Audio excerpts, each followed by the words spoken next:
सभी श्रोताओं को मेरा नमस्कार। मेरा नाम प्रियंवदा त्रिपाठी और मैं अपने चैनल में आपका स्वागत करती हूं, जिसका नाम फोकस्ड एजुकेशन विद प्रियंवदा है। तो मैंने अपने पिछले वीडियो में प्राथमिक शिक्षा की समस्याओं के बारे में चर्चा की थी, जिसमें मैंने प्राथमिक शिक्षा की प्रथम समस्या के बारे में चर्चा की थी, जो है प्रशासन, वित्त एवं नियंत्रण की समस्या। तो आज मैं अपने जिस टॉपिक पे चर्चा करूंगी वो भी प्राथमिक शिक्षा में ही समस्या है, यानी प्राथमिक, उसका जो टाइटल नेम है प्राथमिक शिक्षा के सार्वभौमिकरण की समस्या, यानी समान रूप से यथा रूप से उतनी आयु के बच्चों को सर्व सुलभ शिक्षा हो, अनिवार्य एवं निःशुल्क शिक्षा हो। तो इस समस्या के अंतर्गत इस समस्या का अर्थ क्या है तथा इस समस्या का स्वरूप, फिर तत्पश्चात इस समस्या का कारण क्या है एवं इसका समाधान क्या है, इस पे भी हम चर्चा करेंगे। तो चलिए शुरू करते हैं इसको समझना। प्राथमिक शिक्षा के सार्वभौमिकरण की समस्या, यानी problem of universalization of primary education. तो सार्वभौमिकरण का अर्थ क्या? अगर हम इसके अर्थ को समझने की कोशिश करें तो सबसे पहले हम ये समझेंगे कि किसी भी शब्द का अर्थ संदर्भवश होता है, यानी कोई भी शब्द जो होता है, जो हमने इजाद किया या वो रिसर्च से आया या किसी चीज की समस्या के आकलन करने के रूप में हमने उसको एक नाम दिया, एक संदर्भ, एक प्रसंग दिया, किसी स्पेसिफिक मैटर हो गया, कोई स्पेसिफिक समस्या हो गई तो उसमें हमने उसको नाम अंकित किया। तो इस तरह से कोई भी समस्या जो है या कोई भी शब्द है जो उसका अर्थ होता है वो संदर्भ वश होता है। फिर इंग्लैंड में जब प्राथमिक शिक्षा की अनिवार्य एवं निःशुल्क किया गया, यानी इंग्लैंड में जब प्राथमिक शिक्षा को अनिवार्य एवं निःशुल्क किया गया तो उनके सामने समस्या सबसे बड़ी ये थी कि देश के यथा वस्तु वर्ग के सभी बच्चों को प्राथमिक शिक्षा सुलभ कराना। कि कैसे सुलभ, अनिवार्य और निःशुल्क तो हमने कर दिया, पर उसमें कैसे हम उससे सुलभ कराएं, कैसे किस प्रकार से वो दिक्कत थी। तो इसके लिए उन्होंने यूनिवर्सलाइजेशन शब्द का प्रयोग किया, यानी सबसे पहले इंग्लैंड में प्रयोग हुआ यूनिवर्सलाइजेशन शब्द का, जिसका हिंदी पर्याय है सार्वभौमिकरण।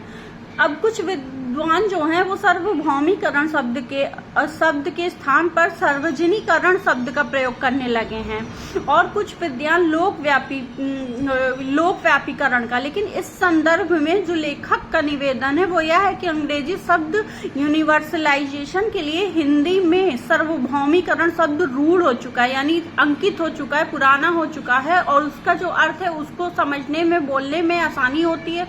उसको हम बहुत इसी के थ्रू हम इसको याद ही रखते हैं कि सार्वभौमिकरण ही की समस्या ही है।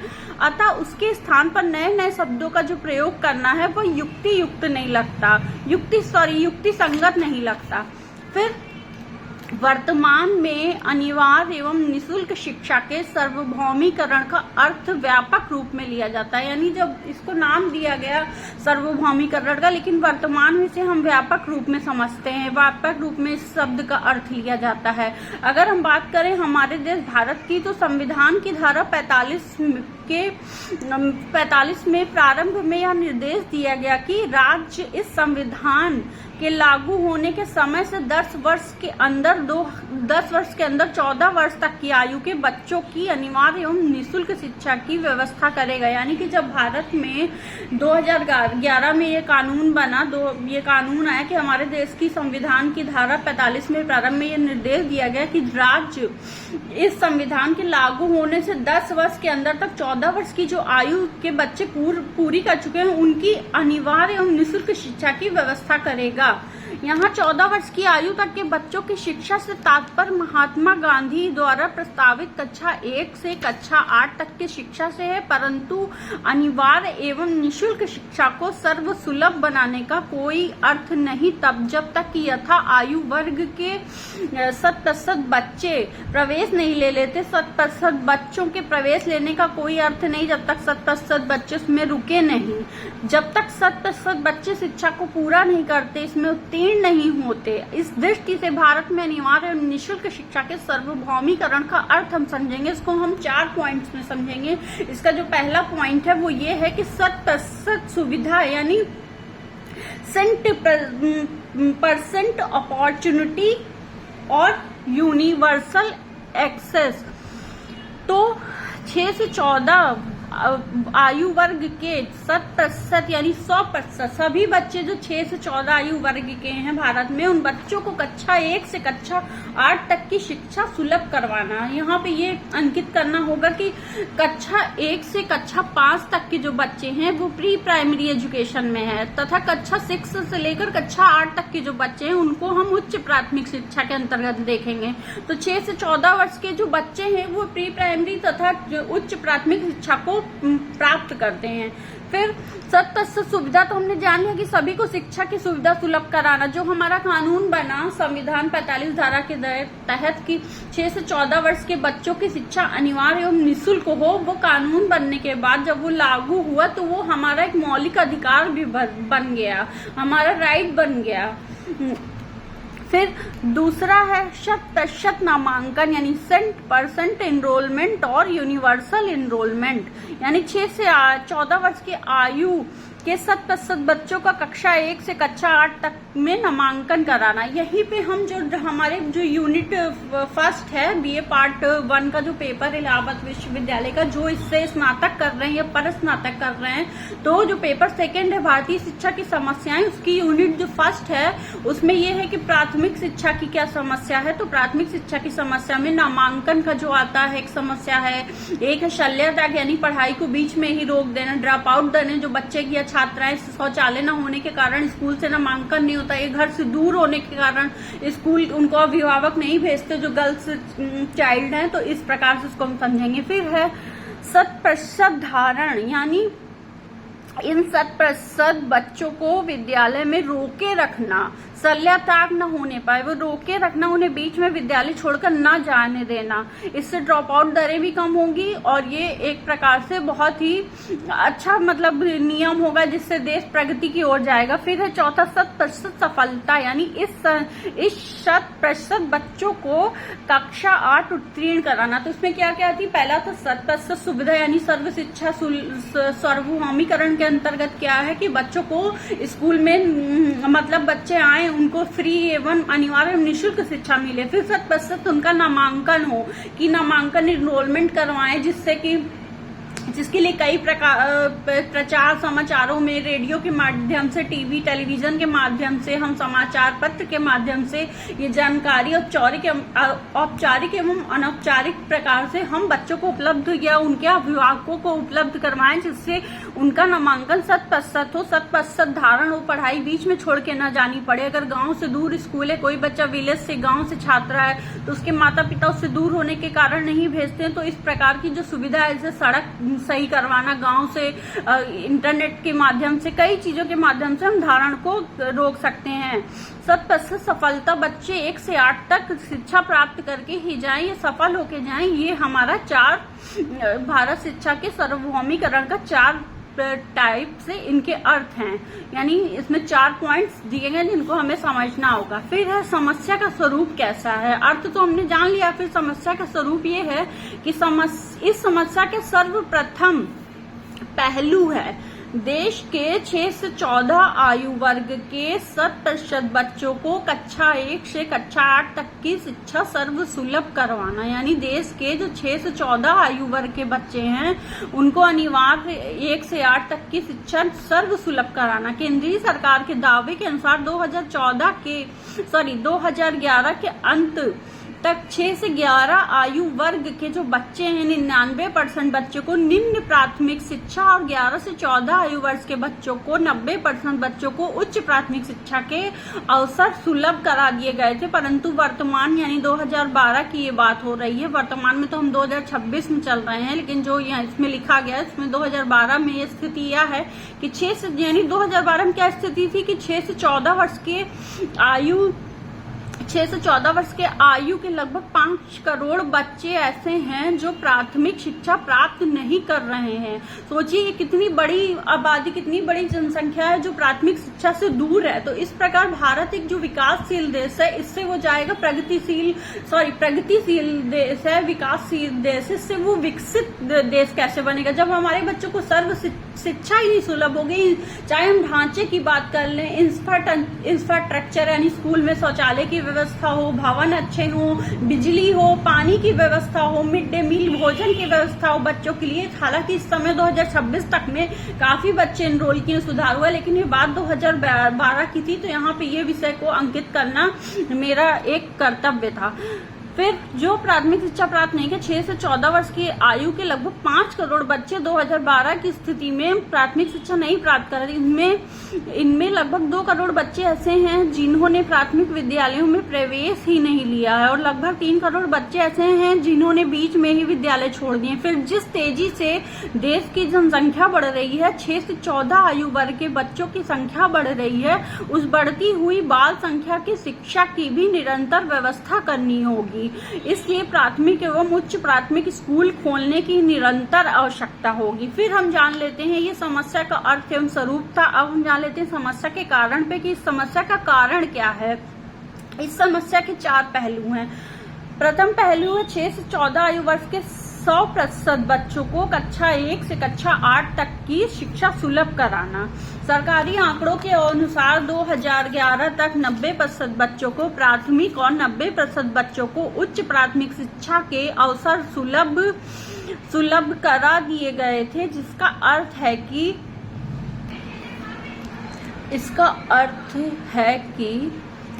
है कि अभी आकार कुछ अधूरा ही है। इसके मुख्य कारण क्या हैं? पहला कारण है संसाधनों की कमी। राष्ट्रीय शिक्षा नीति 1986 में शिक्षा पर 6% व्यय करने की घोषणा की गई थी, परंतु अभी भी लगभग 4% ही व्यय किया जाता है। जबकि आज ये बात हो रही है पहले की, जबकि आज के दौर में जब हम NEP 2020 आ गई है, तो उसमें अगर मैं उसके बारे में वीडियो बनाऊंगी, चर्चा करूंगी, तो मैं उसमें आपको जरूर मेंशन करूंगी कि किस NEP 2020 में क्या प्राथमिक शिक्षा के लिए किया गया है, क्या मतलब नियम बनाए गए हैं, क्या सुझाव दिए गए हैं, क्या उसमें लागू है, सब कुछ बताऊंगी। तो अभी हम इसके कारण को समझ रहे हैं। इस समस्या का सार्वभौमिकरण की समस्या का कारण क्या है? तो इसका पहला कारण है संसाधनों की कमी है। दूसरा कारण यह है कि जो भी संसाधन है उनका सही ढंग से प्रयोग नहीं किया जा रहा है। प्राथमिक शिक्षा के प्रसार एवं उन्नयन के लिए जो योजना बजट होता है, उसकी आधे से अधिक धनराशि का बंदरबाट हो जाता है। चारों तरफ भ्रष्टाचार का साम्राज्य, यानी जो अधिकारी हैं या जो मंत्री लेवल पे पैसा आ रहा है, तो वो अधिकारी खुद स्वयं के लिए वो ले रहे हैं, उस पैसे का बंटवारा कर ले रहे हैं, वो शिक्षा तक बच्चों तक नहीं पहुंच पा रहा है। तो ये इसका कारण है। फिर तीसरा कारण है जन सहयोग की कमी है, यानी जन सहयोग के नाम पर जन शोषण करने वाली संस्थाएं अधिक हैं। ये प्रायः वही विद्यालय खोलती हैं जहां इन्हें आर्थिक लाभ होता है, जैसे कि इंग्लिश मीडियम स्कूल हो गए, कॉन्वेंट स्कूल हो गए, जहां हमें आर्थिक लंबी चौड़ी फीस होती है उसकी कॉपी किताब का, तो उसमें बहुत हमें खर्चा होता है। इस वजह से अभिभावक शिक्षा से भागते हैं। फिर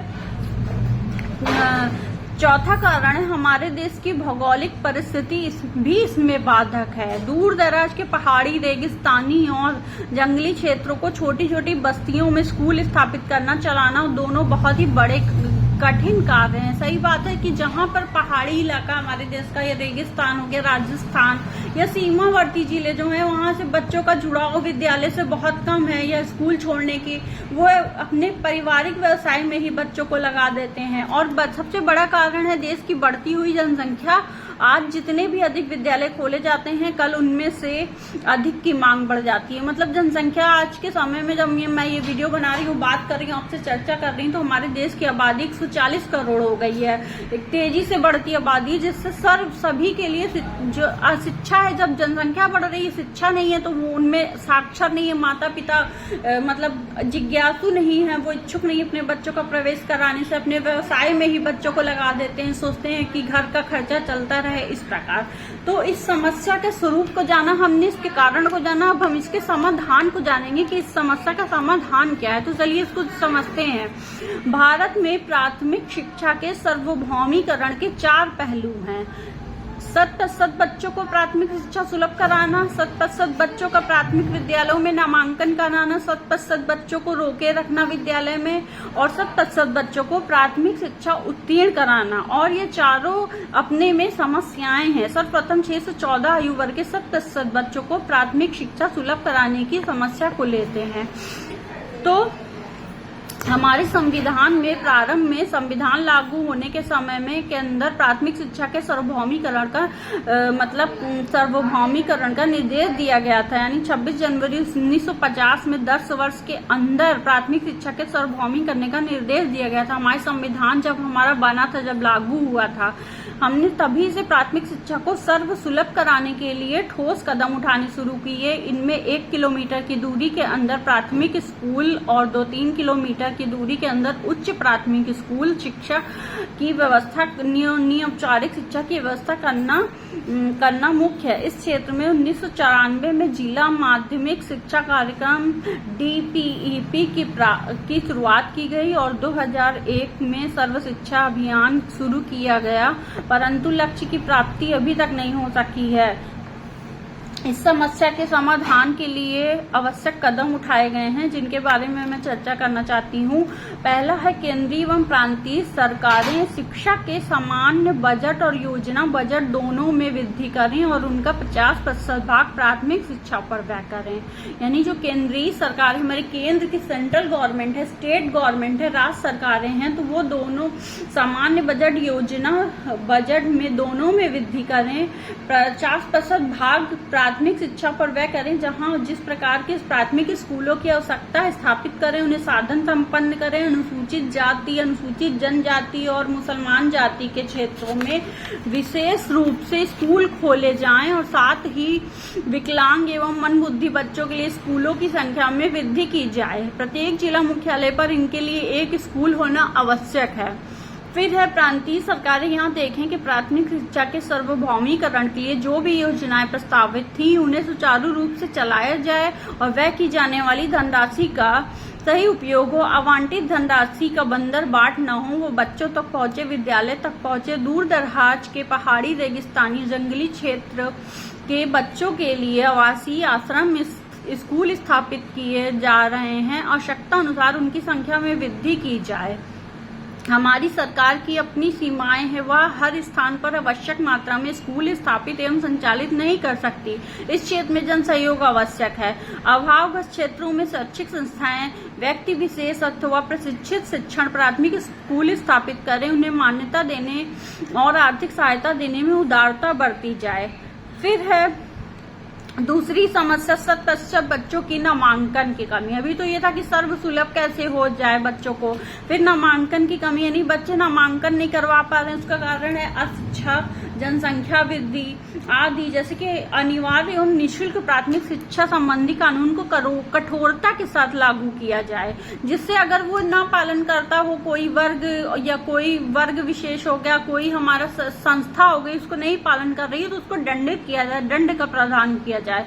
दूसरा है, 1 किलोमीटर दूरी के अंदर प्राथमिक और 2-3 किलोमीटर दूरी के अंदर उच्च प्राथमिक विद्यालय उपलब्ध करा जाए। विद्यालयों में बच्चों को प्रवेश कराने पर ही लोगों को नागरिक सुविधाएं यानी राशन कार्ड आदि दी जाएं। फिर है तीसरा, शिक्षकों की यह जिम्मेदारी सुनिश्चित की जाए कि व्यक्तिगत संपर्क द्वारा अभिभावकों को अपने बच्चों को स्कूल भेजने के लिए प्रेरित करें। वर्तमान में यानी उस समय के हिसाब से जब ये बुक लिखी गई है, 2012 में नामांकन बढ़ाने के लिए विशेष कार्यक्रम निःशुल्क पाठ्य पुस्तकों का वितरण एवं मध्याह्न भोजन की व्यवस्था चलाई जाए। उन्हें ईमानदारी से चलाया जाए ताकि बच्चों को भोजन की वजह से विद्यालय न छोड़ना पड़े, वहीं पे उनको सारी सुविधा सर्वसुलभ हो। फिर प्राथमिक शिक्षा के तीसरी बड़ी समस्या है सार्वभौमिकरण में बच्चों को स्कूल में रोके रखना। यानी इस हेतु भी हमारी सरकार ने अनेक कदम उठाए हैं। इनकी चर्चा हम नामांकन की समस्या के अंतर्गत कर चुके हैं। इस क्षेत्र में निम्नलिखित उपाय और अधिक कारगर सिद्ध हो सकते हैं, जो है कुछ पॉइंट मैं आपको बता दे रही हूँ, 2-3 पॉइंट। पहला, अनिवार्य एवं निःशुल्क प्राथमिक शिक्षा संबंधी कानून को कठोरता से लागू किया जाए। फिर है, विद्यालयों की दशा सुधारने के लिए ब्लैक बोर्ड योजना चलाई जा रही है, इसे ईमानदारी के साथ चलाया जाए। पैसे का बंदर बाट रोका जाए। साथ ही शिक्षक और शिक्षक संघों के लिए आचार संहिता बनाई जाए, जिसकी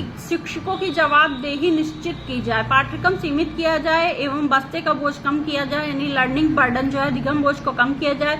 शिक्षण को जो रोचक बनाया जाए, लर्निंग जो है हमारी लर्निंग है उसको जॉयफुल बनाया जाए, जिससे बच्चे इंटरेस्ट लेके, रुचि लेके उसमें प्रवेश करें, पार्टिसिपेट करें। एक्स्ट्रा करिकुलम एक्टिविटी कराई जाए।